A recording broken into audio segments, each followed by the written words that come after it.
I never expected her to remember my name, let alone everything else. It was past 10 on a Thursday, the kind of night when the cafe smelled more of lingering espresso than baked bread. The fluorescent lights buzzed softly above, and the quiet hum of the old espresso machine kept time with my own slow heartbeat. I pushed the door open, the bell jingling like a hesitant whisper. She was there, crouched behind the counter, sleeves rolled up, scribbling something on a notepad I didn't recognize. Her hair had that careless sweep of gray at the temples, but the way it caught the light made it look softer, warmer. I cleared my throat. Hey, large black, I said, half hoping she wouldn't glance up. She looked up anyway, and for a moment her eyes, sharp but tired, met mine. A small smile tugged at the corner of her mouth. You mean the usual? I hesitated, and then nodded, letting a little relief slip out through the barest twitch of my lips. She remembered. She actually remembered. My coffee order, the way I like it bitter, with just enough foam to leave a whisper of creaminess. I slouched into my usual corner, pulling my jacket tighter around my shoulders. Nights like this, I often ended up alone, scrolling through messages I never sent, rereading texts that had lost their urgency somewhere in the daylight. My phone buzzed once, and I ignored it, staring instead at the steam rising from the cup she'd placed gently in front of me. The rim left faint rings, like tiny moons on the table. "You been here long?" she asked, folded her hands around a mug that didn't belong to her, just resting them there, patient. "Just a bit," I said. My words felt awkward, too measured, like I'd rehearsed them in some quiet panic before leaving the apartment. She nodded, watching me, and then let her gaze drift to the window, where the streetlights pooled in circles on the wet asphalt. I caught the flick of her eyes toward her hands as she traced a faint pattern on the counter. I wondered if she noticed me noticing her. A laugh slipped out of her mouth, quiet, almost a sigh, as she muttered something about the rain coming early tonight. I laughed too, though the sound fell hollow in the empty cafe. I wanted to tell her everything. That I remembered the first time I walked in here, awkward and fumbling with my wallet, and how her voice had made the city sound softer.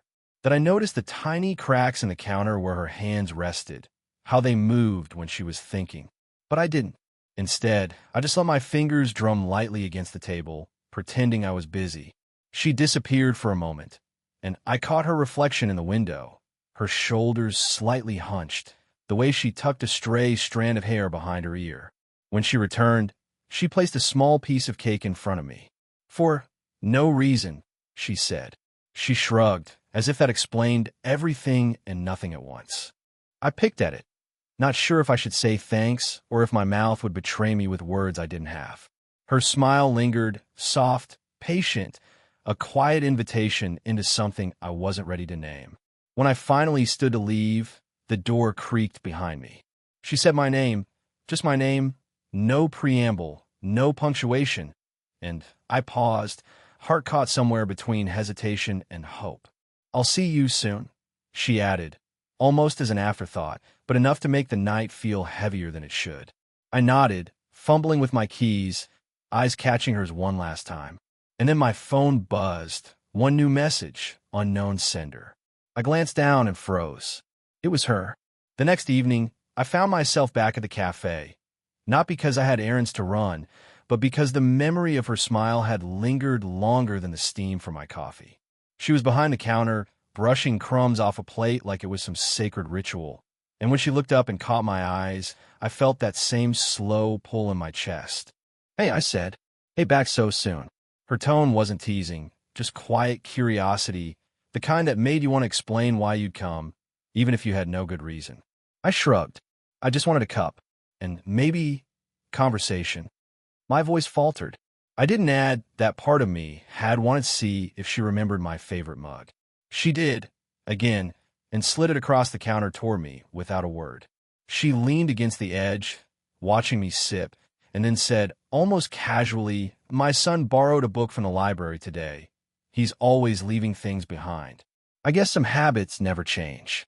Her eyes flicked away, and I caught the subtle tension there. A small line of guilt in her jaw, or maybe just the echo of years lived quietly, carefully. I wanted to ask about her son, but the thought of intruding made me hesitate. Instead, I said something stupid about a rainy afternoon once I got in soak biking to class. She laughed, soft and careful, and for a moment the world shrank to this counter, the faint aroma of roasted beans and the quiet hum of the refrigerator. I noticed the way her hands moved when she poured tea into a chipped cup. Precise, almost ritualistic. A touch of warmth lingered on her fingers when she handed it over. My own hands lingered on the cup, tracing the rim, imagining what it would feel like to hold hers. I chided myself silently for letting a thought like that slip past reason. She was my friend's mother. That should have been enough to stop me. And yet, the moment stretched. She leaned over slightly, reaching for a napkin I'd forgotten, and our fingers brushed.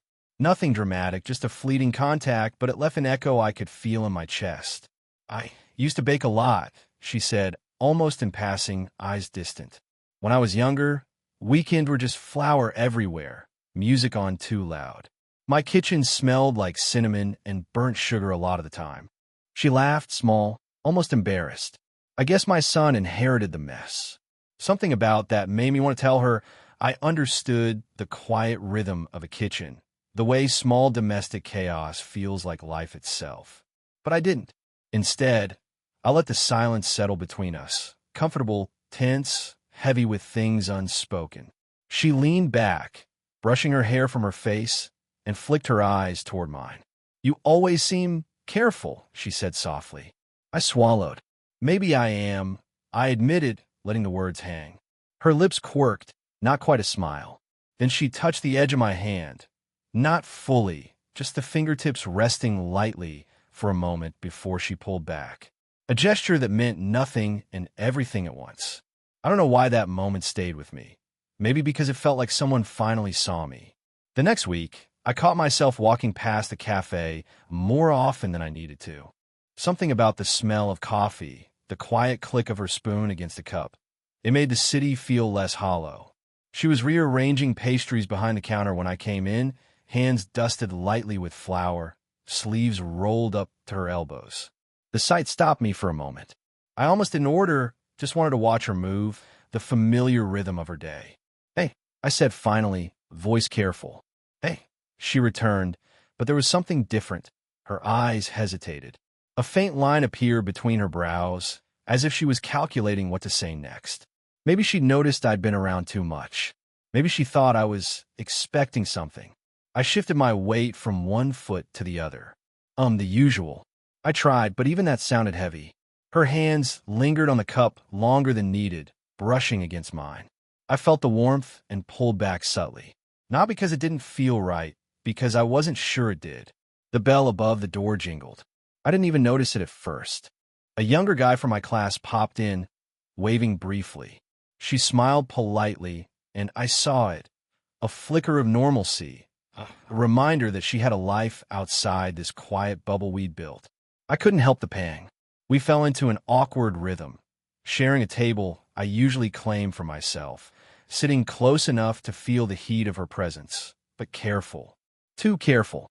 She spoke about her son's project, a simple story about building a birdhouse, and I laughed softly at the images I imagined.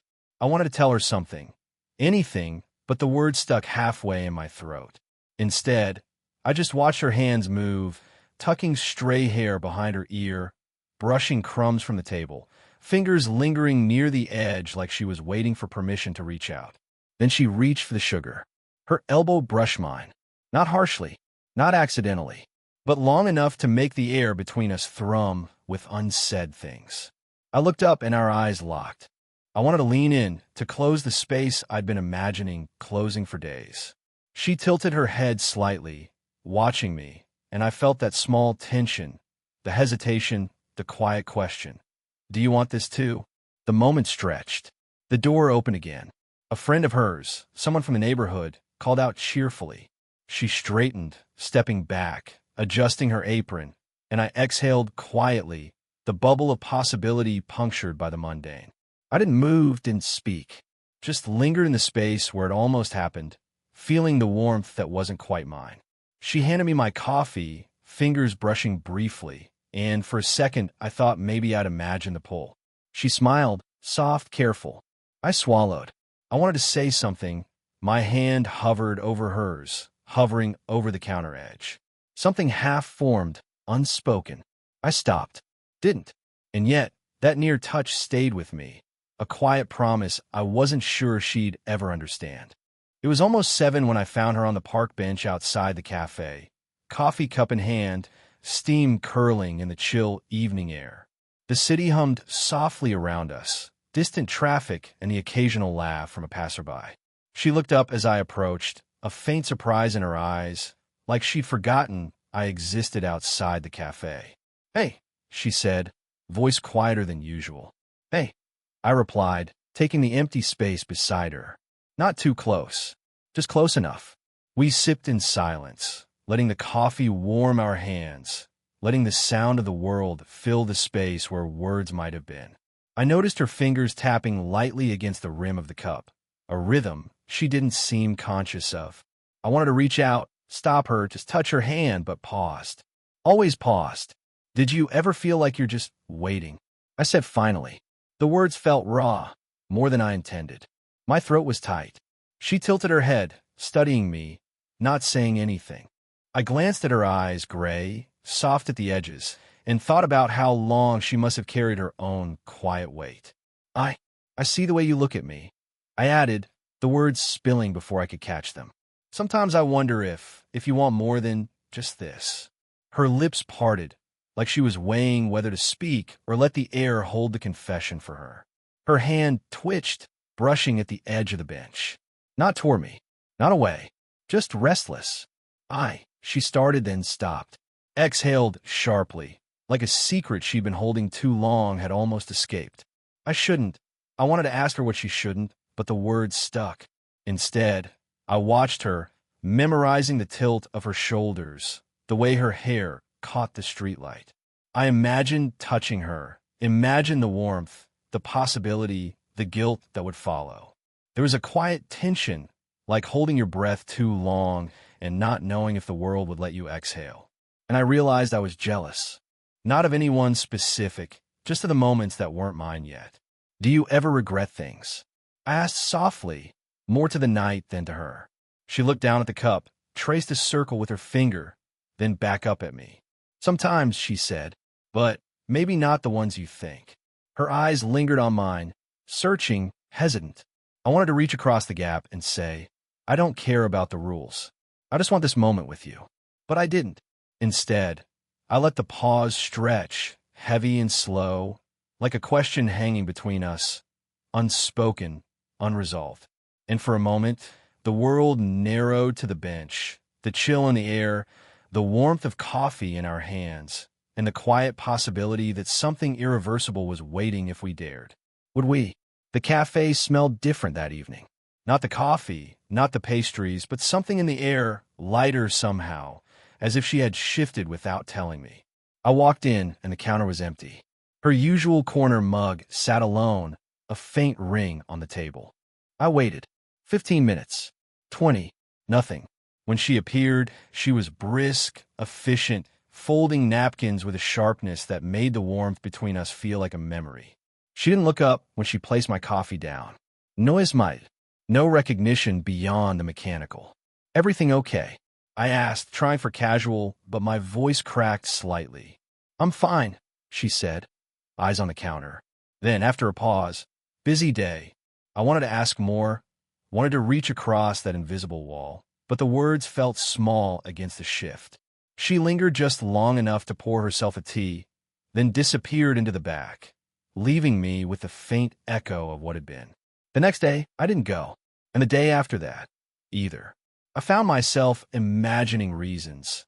Her son needed her attention. She had errands, a cold. But each rationalization spiraled into suspicion. Did she see me coming? Did she notice me at all? I thought about calling, but my thumb hovered over the keypad, frozen. Texts typed and erased.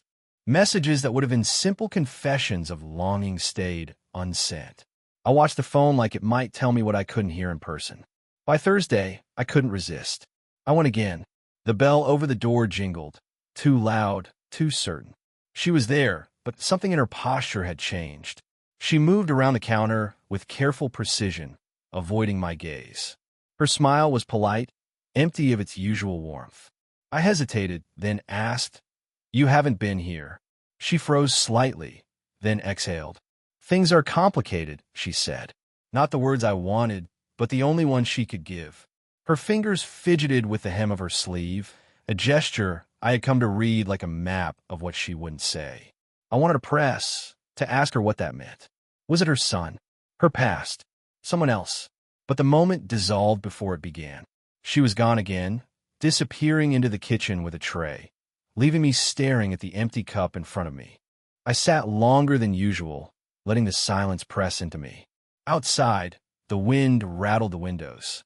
The cafe was full of ordinary noises, but I felt paused, suspended in the waiting. My mind replayed the last week. The near confession, the touch that lingered, the half-smile she hadn't given me this time. I didn't feel angry. I didn't even feel heartbreak. I felt stopped, paused, like life forgot to finish the sentence. I typed a message on my phone, then deleted it. Typed another, deleted again. Words that might have bridged the gap stayed, trapped in my fingers. When I finally left, the bench outside was empty, the night air cold. I imagined her sitting there, not looking for me, and felt the slow weight of waiting. The coffee cooled. My fingers itched to reach out, but I didn't. The seat remained empty, the door unknocked, the message unsent. And I walked away, feeling neither closure nor despair, just the quiet friction of a story paused, waiting for someone to write the next line. I found her at the cafe late one evening, long after the last customer had left. The lights were dim, the espresso machine humming faintly like it had secrets to tell. She was wiping down the counter, sleeves rolled up, hair loose around her shoulders. Every movement felt deliberate, controlled, like she was holding herself together for someone she wasn't ready to trust. I hesitated at the doorway. The words I'd rehearsed over and over sat heavy in my chest. Should I leave? Should I say them? Each step forward was a negotiation with myself. "Hey," I said finally, voice low, careful. She looked up, startled, then softened slightly. "Hey." I shifted, unsure where to place my hands. My coffee sat forgotten on the table behind me. The silence stretched long, a tension I could almost taste. I didn't come before because I stopped. My throat caught, because I wasn't sure if I should. Her eyes flicked down, then back to mine. I'm glad you came," she said softly.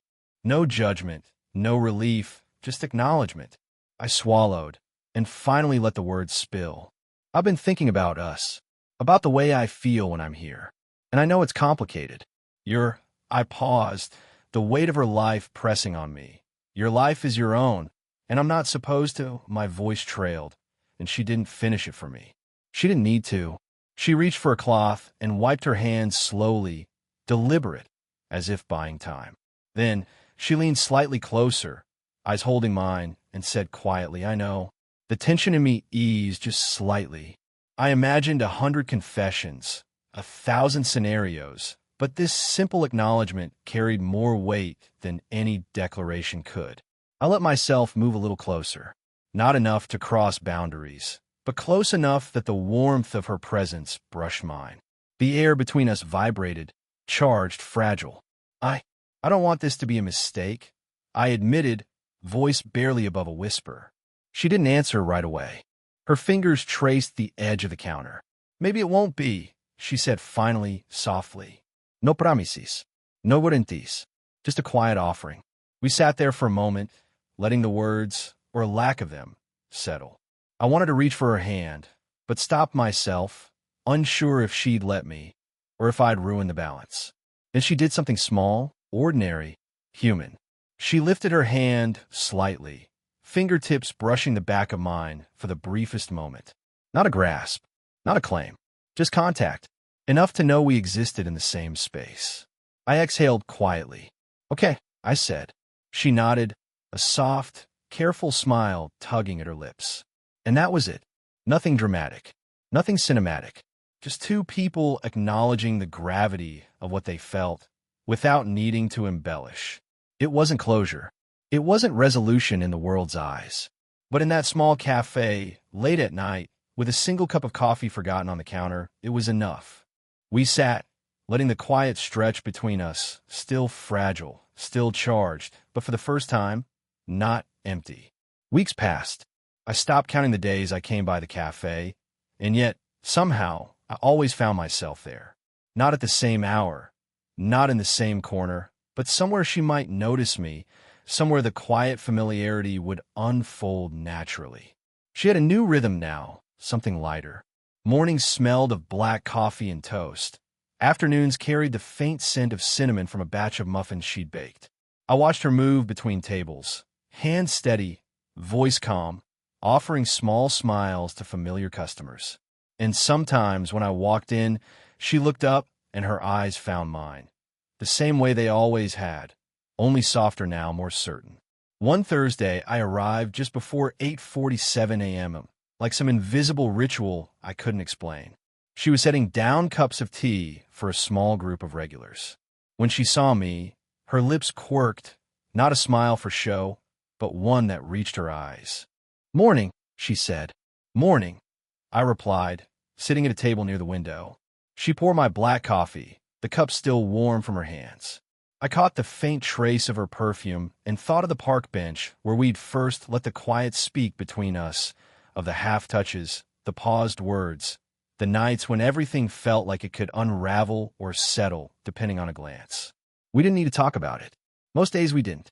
Sometimes she'd bring over a small plate of something she'd baked, just because she knew I liked it, and I'd nod my thanks because there were no other words that could carry the weight of what we shared. I noticed her habit of brushing stray hair behind her ear, a motion I had memorized months ago, and smiled quietly to myself. She caught the glance and returned it with that subtle quirk of lips that said, "I remember too." Occasionally, her son would pop in, dropping a book she'd asked him to return or borrowing a teacup. We'd exchange a glance that acknowledged everything. The years, the boundaries, the moments that could have been rushed but weren't. Life had layered itself carefully, quietly, like the steam rising from our drinks. One evening, as the sun dipped low, we sat side by side on a bench outside the cafe. No words, just the rhythm of city noise fading into the background. I reached for my cup of coffee. She did the same with her tea. Fingers brushed, just briefly, the tiniest confirmation of presence. I exhaled, letting the warmth settle in my chest. She glanced at me, eyes soft, and murmured, "It's better this way." I nodded, though she didn't need to hear it. I understood. Quiet, steady, earned. I didn't feel the fireworks of stories in books or films. I felt something warmer, the slow certainty of someone who had seen me, truly, and stayed. The faint hum of the cafe, the scrape of chairs, the half-finished cup of black coffee. It was enough. As I walked home later, I thought of her, of mornings at 8:47, of the bench, of the subtle weight of shared silence. And I smiled quietly, the kind of smile that only comes when you know someone else has understood the same private rhythm all along. And that was everything. If this were a video script, a subtle engagement close could follow. Did this story stay with you? What kind of quiet, real love stories do you want to hear next?